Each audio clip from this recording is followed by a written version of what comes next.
Еве вака беше пред околу 3 часа пред Капитол Хил, каде што Барак Обама ја положи заклетвата, а Ведран Андоновски од Гласот на Америка помина цел ден пред Капитол, каде дојдоа 2 милиони луѓе.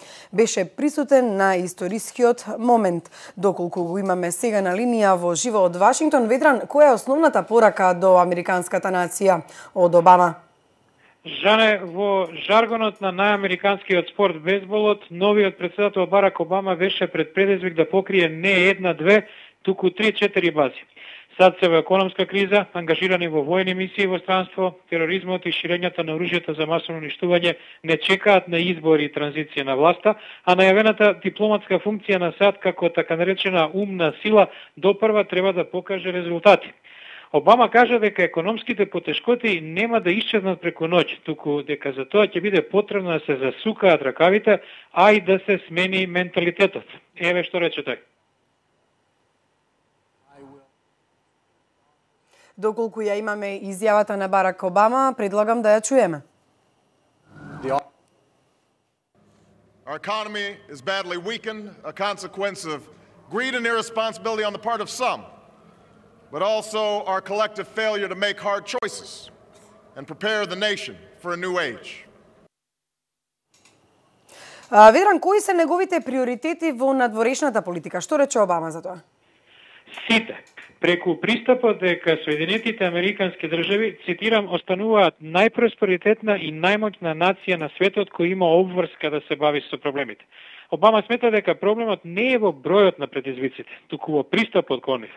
Еве какви решенија тој нуди за низа надворешно политички и меѓународни предизвици. Од Ирак, Афганистан, глобалното затоплување па се до тероризмот.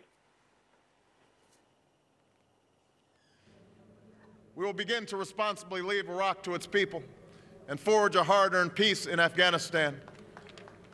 With old friends and former foes, we will work tirelessly to lessen the nuclear threat and roll back the specter of a warming planet. We will not apologize for our way of life, nor will we waver in its defense.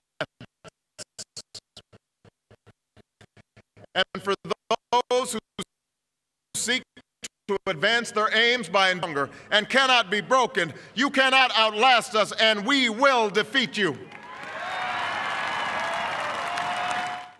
Ведран, многу впечатлив говор на Барак Обама. Што се случува во моментов? Каква е атмосферата? Таму ли се уште луѓето? Каде е Барак Обама?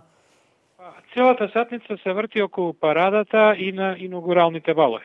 Тоа е време Обама уште еднаш во директен контакт со луѓето, барем со оние најсрекните што дошле до место за седење долж улиците на Вашингтон или до влезница за баловите, да им го понуди ветувањето за промена.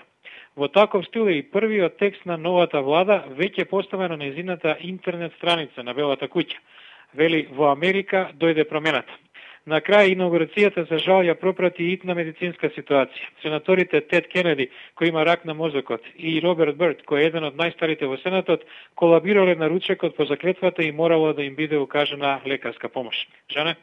Навистина не било лесно да се биде денеска со часови и да се следи инаугурацијата на Барак Обама, но сепак битно е дека историски настани. Драго ми е што си бил во живо да известуваш од таму. Тоа беше Ведран Андоновски од Гласот на Америка. Му благодарам и за ова јавување. А последното утро во Белата куќа Џорџ и Лора Буш го поминаа со Барак и Мишел Обама. Буш